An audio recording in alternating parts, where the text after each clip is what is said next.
Rain hammers the tin of a joint task force forward base, while generators hum and diesel clings to the air.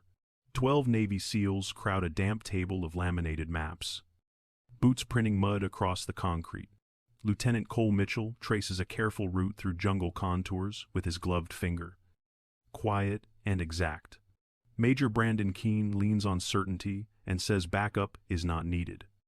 And the room absorbs the claim with a silence that feels heavier than the storm.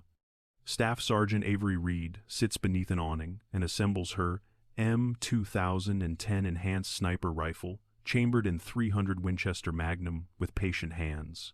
She inspects bolt and chamber, checks the optic for fog, updates a grease pencil note with wind, pressure, and a clean 0. Then locks the case until the latches click. The rhythm steadies her against the memory of Collins, the spotter lost to a blast that taught her what silence costs. She does not argue the meeting.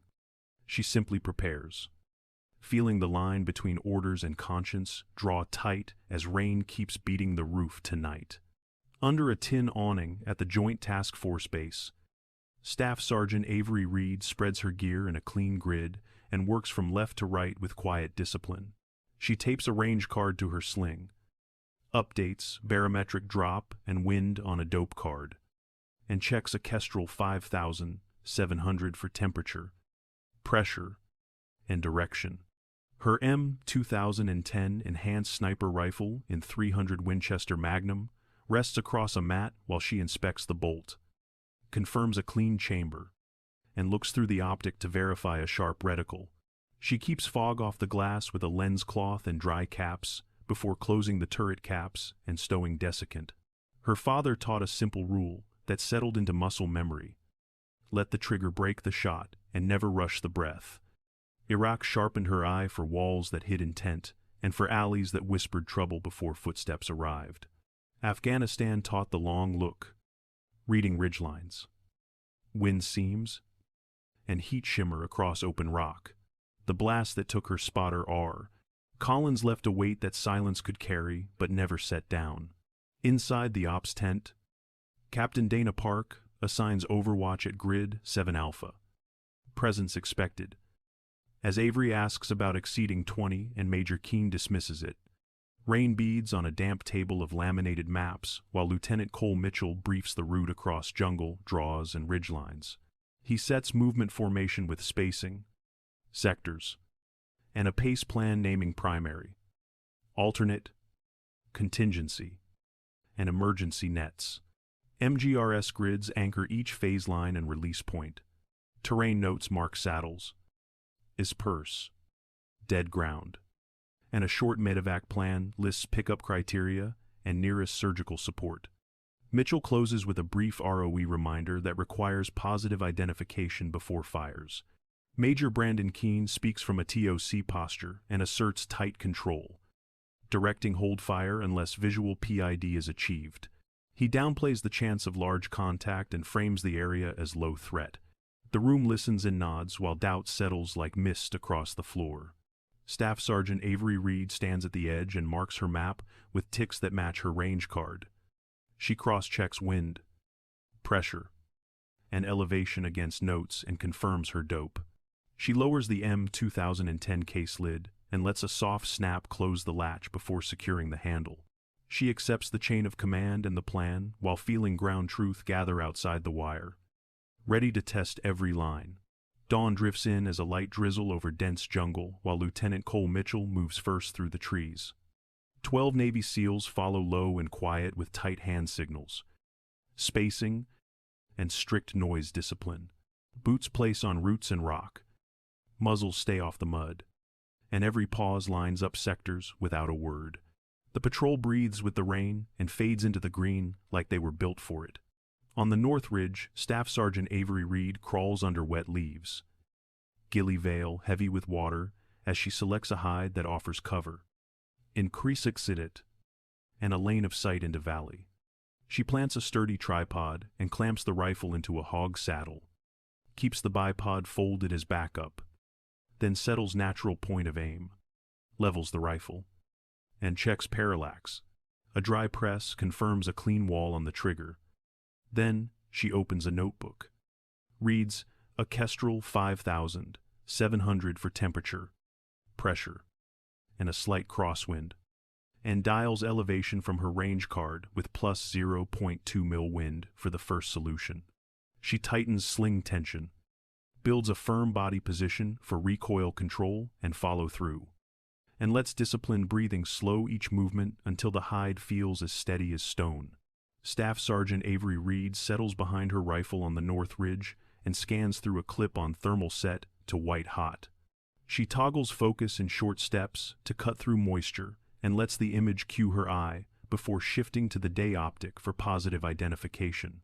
The count builds in her head from 3 to 7 to 12 as shapes move in bounding pairs with clean intervals that never drift. It rises to 52. The pacing and spacing too disciplined for glare or fog. The kind of movement that says, trained coordination sliding toward the route. She keys the ANPRC 117G and sends a calm report with a clear call sign and a concise MGRS reference to Grid 7 Alpha, noting the pattern and the size of the element. In the Operations Center, Major Brandon Keene replies and waves it off as moisture bloom, while Lieutenant Cole Mitchell and the SEAL element continue deeper into the trees with no sense of the net drawing tight. Avery stays in her hide and double-checks wind on the Kestrel 5000, 700. Compares it to her dope, and confirms a small increase on the crosswind line. The certainty grows that orders are about to collide with ground truth if no one listens. And the rain feels heavier, even as the jungle holds its breath. An explosive blast rips through the tree line and turns the drizzle into grit, while the Navy SEAL element locks down by reflex.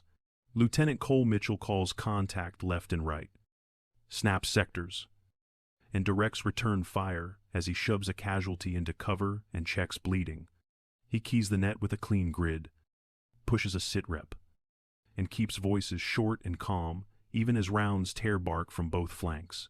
The team tries to break the enfilade with smoke and short bounds, but the volume pins them in place. On the north ridge, roughly 920 meters out, Staff Sergeant Avery Reed reads the fight through her optic and maps it in her head.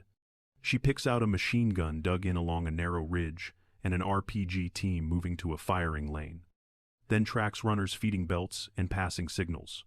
She sends precise updates over an ANPRC 117G with grid, distance, and direction so Mitchell can adjust the element without guessing. In the Operations Center, Major Brandon Keene answers with a hold-fire call that ignores how the pattern has shifted from harassment to an engineered trap. Mitchell requests immediate support while shifting his line to protect the casualty and maintain control as ground force commander. Avery stays steady, confirms wind on the Kestrel 5000, 700, dials to match, and rechecks elevation and parallax so the reticle will sit still when the moment comes. The radio fills with calls for aid and short commands that keep the team moving inches at a time. She holds her hide, keeps her breathing slow, and waits for the opening that will buy them space to live. Staff Sergeant Avery Reed watches the element buckle under crossing fire and lets the hold call fade into the noise that is killing time. She rolls the safety to fire, settles her cheek weld, breathes out until the sight picture steadies, and presses the trigger clean. The first round reaches the RPG gunner at roughly 920 meters, with an upper torso hit that stops the launch and keeps the lane from flashing into disaster. She runs the bolt, tracks the assistant feeding the team, breaks the second shot, and feels the recoil settle back into bone and sling. Brass arcs and lands in wet leaves as she checks her remaining rounds, drops the magazine, seats a fresh 5-round box, runs the bolt forward, and confirms a short press check before settling back on glass. She finds the flank gun and takes the third shot through the narrow seam that anchors the machine gun, and the pressure on the element eases a notch. On the net, Lieutenant Cole Mitchell recognizes the surgical cadence and authorizes her to continue as ground force commander, while Major Brandon Keene keys from the Operations Center with another ceasefire that ignores what the optic shows. Avery answers with steady breath and steady hands, stating that if she stops, they die. And then she goes back to work with the M2010 in 300 Winchester Magnum, letting discipline and duty hold the line where orders will not. Staff Sergeant Avery Reed drops any thought of using firing patterns as signals and takes the net with clean brevity on an ANPRC 117G while staying hidden on the North Ridge. She talks the element led by Lieutenant Cole Mitchell towards safer ground, with MGRS references, distance, and direction that match what she sees through glass. She uses the fallen tree as a landmark, the cut in the slope as a funnel, and a low bunker as a boundary that friendlies must avoid. She keeps friendlies and threat lines separated in her words, so no one guesses under stress. Her cues are simple and exact. Shift right, 25 meters on the brake is the first move that buys them space. Hold on, my call becomes the pause that lets a casualty drag settle and sectors reset. Mitchell confirms in short transmissions and moves the element during brief lulls, while the team breathes through the push and resets security one wedge at a time. Avery marks nothing with tracer fire. She uses voice control and precise description only, the kind a ground force commander needs when the margin is inches. In the operations center, Captain Dana Park watches ISR and sees a narrow corridor forming where none existed a minute ago, carved by disciplined talk on and accurate target description. Major Brandon Keene argues to keep the hold fire policy that is already failing the team, but the pattern on the screens tells another story. Avery updates wind on the Kestrel 5700, checks her elevation dial and parallax, and waits to resume precision fires only when Mitchell has the team set, letting voice control and battlefield geometry buy the seconds that keep people alive. In the operations center, Captain Dana Park studies ISR feeds that paint a clear pattern and decides the standing hold must end. She transmits that Staff Sergeant Avery Reed now has full engagement authority, while Lieutenant Cole Mitchell remains the ground force commander controlling movement on the ground. The call moves across rain and static with the weight of responsibility and lands where it is needed most. On the North Ridge, Avery hears it and answers with steady focus. She adds plus 0.3 mil for a gusting crosswind, bumps elevation, plus 0.1 for dense wet air, confirms parallax, and settles behind her. M2010 enhanced sniper rifle, chambered in 300 Winchester Magnum. Her sequence is disciplined as she targets leadership first to slow control, then drops the machine gun that anchors suppression, then works the outer flanks until the ambush geometry folds and a narrow corridor opens. She keeps radio brevity clean on the ANPRC 117G and holds fire during movement, lulls at Mitchell's call, then resumes only when the element is set. Back at the operations center, Major Brandon Keene objects, but Park stands by the decision anchored in positive identification and pattern analysis visible on ISR. Field intelligence and real-time observation drive the call, and the effect is immediate on the ground. The corridor widens step by step as the team moves a casualty and resets security. Calm voices and exact procedures hold the line while rain keeps falling on a fight that is finally shifting. Rain blurs the canopy as an AH-64 Apache flight checks on station, while Lieutenant Cole Mitchell continues to command on the ground, and Captain Dana Park manages the net from the operations center. Staff Sergeant Avery Reed uses voice only to talk the aircraft onto targets with clean MGRS lines, cardinal directions, and simple terrain cues such as a fallen tree, a cut in the slope, and a low bunker. Apache 2-1 confirms positive identification through TADS and reads back friendlies south of the target, with a precise distance that protects the element. With geometry safe and identification complete, the ground force commander issues cleared to engage. 30mm fire hammers the trench line and breaks the anchor that has been holding the team under enfilade. A single AGM-114 Hellfire goes into hard cover only when angles and backstop are right, and the blast neatly ends the position without risking the corridor. Avery pauses her rifle while the gun run is in, then picks up fleeing threats as the aircraft egresses and resets for another pass. Safety calls stay strict, with friendlies marked by position and distance. A clean stack maintained overhead, and the corridor guarded against fratricide. The ambush begins to fade as the corridor widens and the element drags a casualty toward better cover. Avery updates wind on the Kestrel, 5,700. Confirms elevation on the dial. Checks parallax. And settles back into a steady firing position behind the M2010 in 300 Winchester Magnum. She lets Mitchell move the team and resumes precision shots only when they are set and ready. Accurate talk-on and disciplined clearance shape the fight minute by minute. And lives hold together under rain that now sounds more like weather than war. Rain taps steady on sheet metal at the Joint Task Force compound as trucks roll under dim lights. A Navy SEAL element steps off with torn uniforms and mud on their boots. Alive, but quiet. The sound of wet footsteps carries across concrete like a soft formation call. Engines fade and the compound breathes again. Staff Sergeant Avery Reed sits under an awning with her M2010 enhanced sniper rifle laid out on a canvas mat. She field strips with calm precision, cleans the bolt face, wipes the chamber dry, and brushes grit from the optic.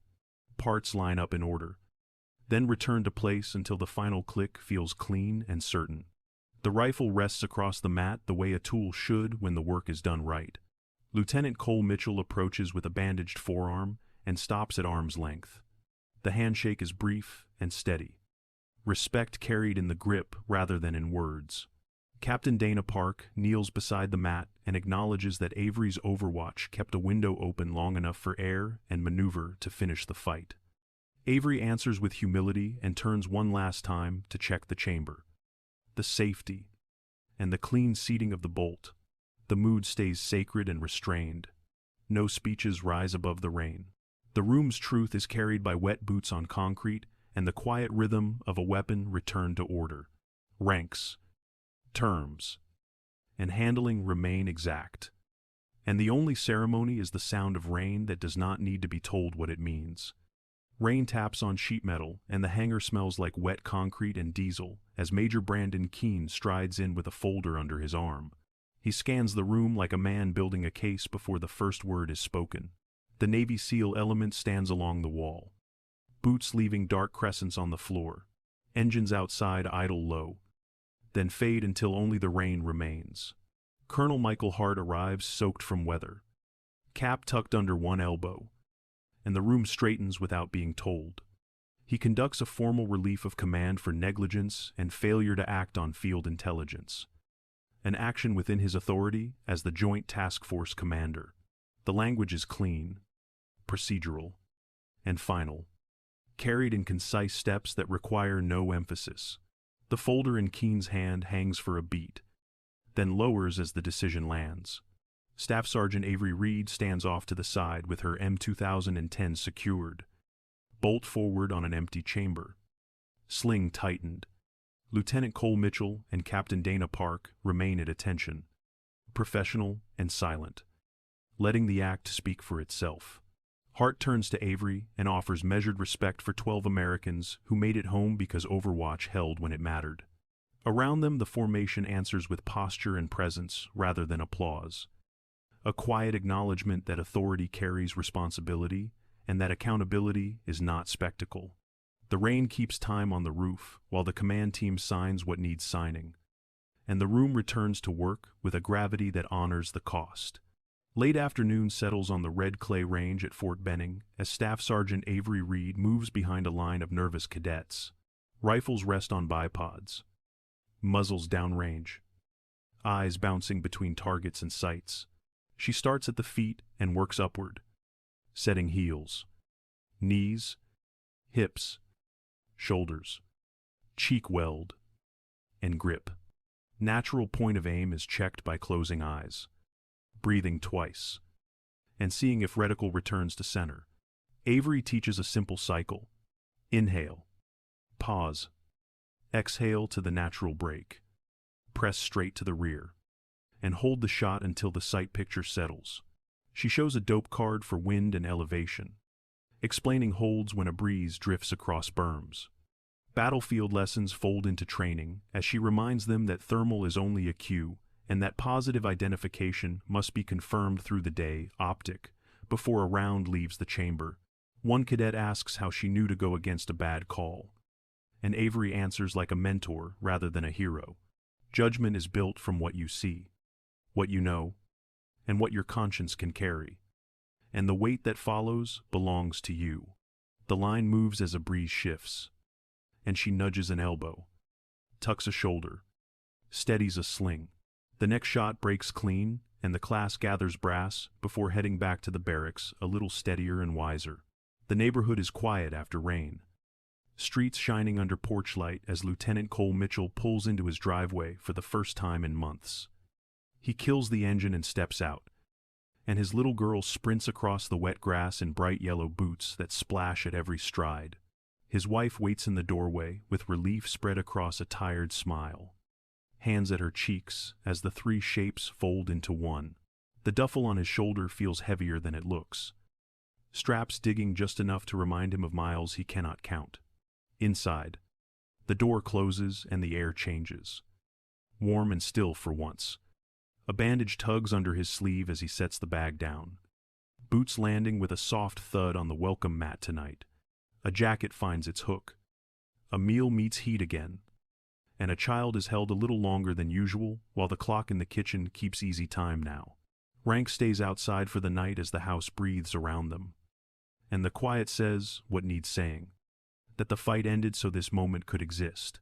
San Diego sits warm around a quiet hospital garden where Petty Officer Noah Alvarez takes a seat by a low hedge. His shoulder is wrapped, the gauze neat, and sunlight warms the thin line of scar beneath the bandage. A notebook rests on his lap, and the scratch of a pen moves slow across paper until his breathing matches the pace. He writes a letter he will not send to Staff Sergeant Avery Reed, and the calm in his chest feels new. He thanks her for seeing what the team could not when rain turned the jungle into noise and fear. He thanks her for trusting trained judgment over a bad call, for holding an Overwatch position when it mattered, for keeping fire precise and restraint tighter still. He writes that lives are moving forward because she stayed steady, that a corridor opened, that the ride out was possible because someone believed ground truth.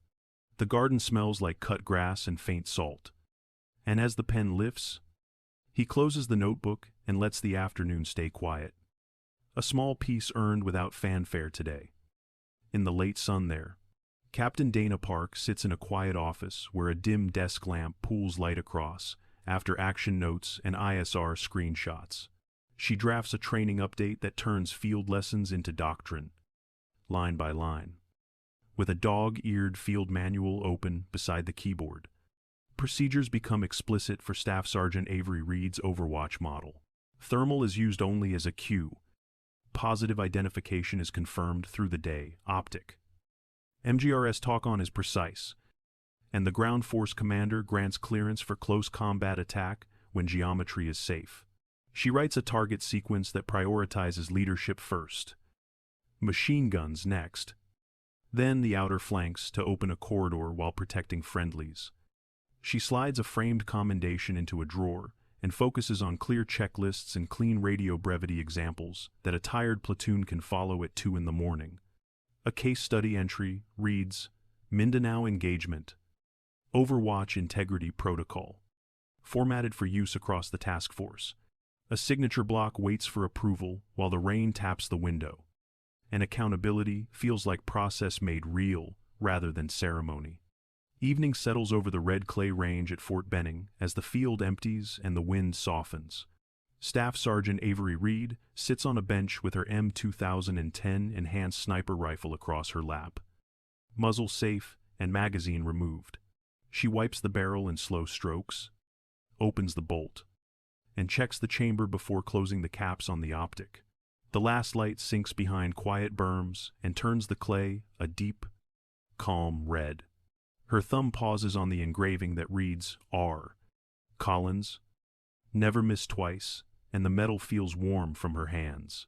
Laughter drifts faint from the barracks, and a warm breeze slips across the grass with the easy hush of a training day done right. Memory loops through rain on tin, the dry press that breaks a shot, the cadence of her heart settling into the rifle, and the hard moment when orders fell short and the job did not. She sits with the weight of that choice and the lives that moved because the reticle stayed steady. She clears the rifle again out of habit. Bolt back, chamber confirmed, and lays it flat across the mat beside her. The air smells like dust and cut grass and something simple that has nothing to do with fear. Peace is not the absence of sound, she decides, but the quiet knowledge that when it mattered, she aimed true and let training, restraint, and duty carry the day. The light fades. The range holds still, and she breathes in a way that feels like home. The jungle exhales after the fight. Rain finished for hours and steam rising from the ground as sunlight threads through a torn canopy that still smells like wet bark and earth. At the North Ridge hide where Staff Sergeant Avery Reed held Overwatch, a single brass casing rests half-buried beside a shallow puddle, its rim dark with mud and its body catching a thin edge of light, while leaves around it sit beaded with water like small glass marbles that will slip away when the breeze returns. The hide is almost gone to the eye. Just a faint mud print fading at the edge and a patch of pressed ferns where a body settled into patience. A place where duty and conscience pulled tight until the choice took shape and the trigger moved with the breath. No plaque will mark this spot. Only quiet and the sense that a hard thing was done with care. And that courage can live in steady hands and clear sight when no one is there to cheer. And that peace comes from knowing the shot you took protected life, leaving the brass as a simple marker that the work was finished with restraint. I just want to take a moment to say a huge thank you to each and every one of you. Folded hands, your love, support, likes, comments, and subscriptions mean the world to me. Without you, this journey wouldn't be possible.